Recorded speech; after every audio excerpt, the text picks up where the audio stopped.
And so we find ourselves in Act 3, Life and Death with the Deer Hunter. We are halfway there in terms of their 6th album big storyline, but this is the final installment that I'll be doing with their lead up with Act 5. So let's find out what Act 3 has in store for us. Come away, young man, with the ground is red and you need a master breed. Act 3, Life and Death by the Deer Hunter.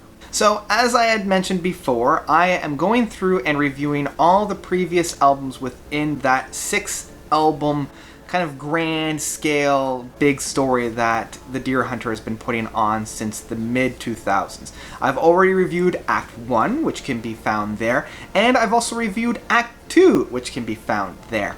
Now we're on to Act 3. Now I've already reviewed Act 4, which can also be found right there.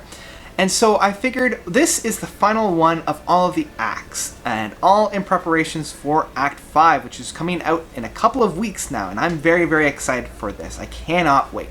So let's dive into Act 3. And honestly, even including Act 4, I feel like Act 3 is the most unified album, where it feels the most complete and the most rounded of all the other albums that the Deer Hunter has put on, where all the other albums I feel were a little bit more disjointed and a little bit more choppy when they're telling their stories. This one feels much more of a flowy narrative. Each of the songs blend very well, and they all have that same kind of a spirit as well. Here, we find our lead character at war. Literally, he's joined the army and has now gone off to war. A lot of bands have done this kind of, the effect that war has on people. But here, I feel like because you're in the thick of things and you're following the lead as it's going, it hits a little harder to home. So, getting into the actual music that is found here, this album also starts the strongest out of all of them, and this is even including Act 4. The beginning and coming into the first couple of tracks, the beginning of Writing on the Wall, this song starts off so hauntingly. We have that usual opening up of the chorus of just kind of a couple lead singers, but this one is so haunting and so well constructed that it's hard not to just quickly fall in love with it.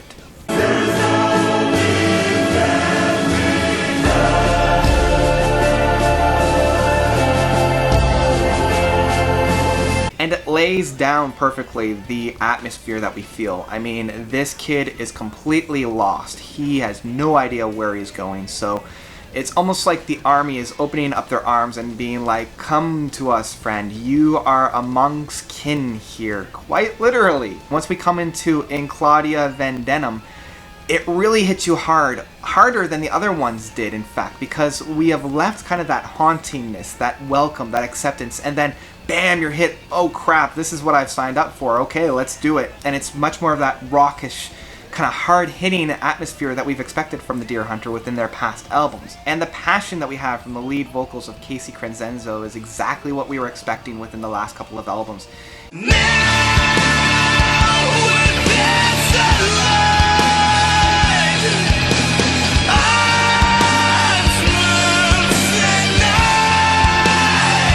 The starting of this album is very dark, and when we come into what it means to be alone, it's a much more poppy and a little bit more uplifting song, paired with the actual spirit of the song of, what it means to be alone. It adds that little bit of spice that I'd been looking for within songs such as this. So these first 3 songs really kind of encapsulates that first act, or that first scene within this third act. When we finally get into the next song of The Tank, this is where things really start to get crazy. And we have that really big chugging of the guitars paired very well with violins, and the violins are a little off-key in their harmonization, which provides this almost like, oh my gosh. But that's what the lead characters are feeling when they see this tank roll into town. These next couple of songs, The Tank, The Poisonous Woman, and The Thief with the mustard gas, all of these songs are really heavy things that are going on within this character. So each one is a different degree of kind of darkness and tension. And The Poison Woman being more of kind of like that jazzy thing that we've heard from the Deer Hunter before, which I really like. And we're hearing some reprisals of themes that we've heard. They've already introduced us with a lot of the themes within the first 2 albums. So when we come into the third album now, we're able to be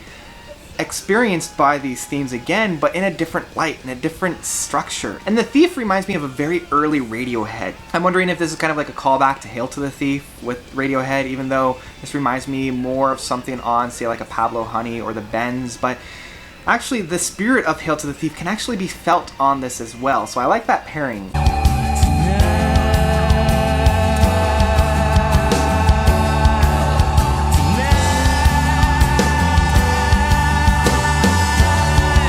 And coming right at the halfway point of Mustard Gas, this song starts off with one hell of a blast. His platoon gets sprayed by mustard gas. And so that's really the first half of the album. It's very action-packed, you know, that life and death. And throughout that, that's kind of the concept. It's every action that this character is taking now is life or death. So luckily the second half is a little bit more mellow. And it's very much like War of the Worlds, where all the action happens right at the beginning, and then we're kind of dealing with the fallout afterwards.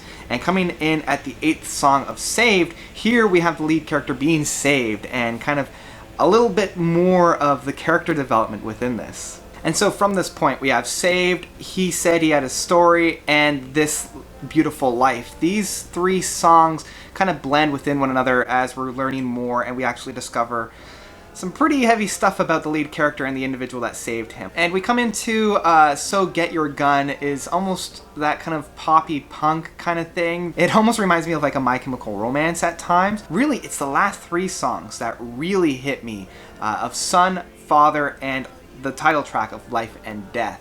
And these three songs are just so beautiful. It's definitely that juxtaposition between these three songs and the previous songs that have come before it. All the other songs were either very in your face, very bombastic, very boom. This album ends on a very quiet and a very humble and a very somber note. Son and Father blend into one another very, very well, and I love when a song does that, where it takes the themes from the one song and blends it into the next song.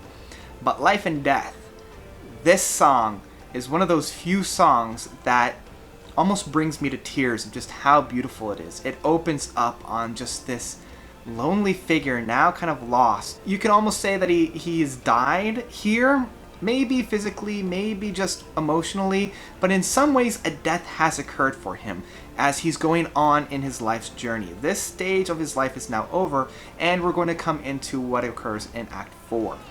But it's that saying goodbye. It really is very humble. And that, I think, is what really brings this song to such a beautiful level and why I love it so much. The opening note just hits me so hard, and every time I listen to it, I can't help but just stop what I'm doing and close my eyes and let the music take over. When we dance, it looks just like fire.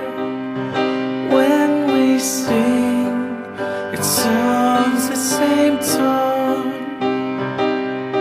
And so that concludes the 3 acts that I had set down to review.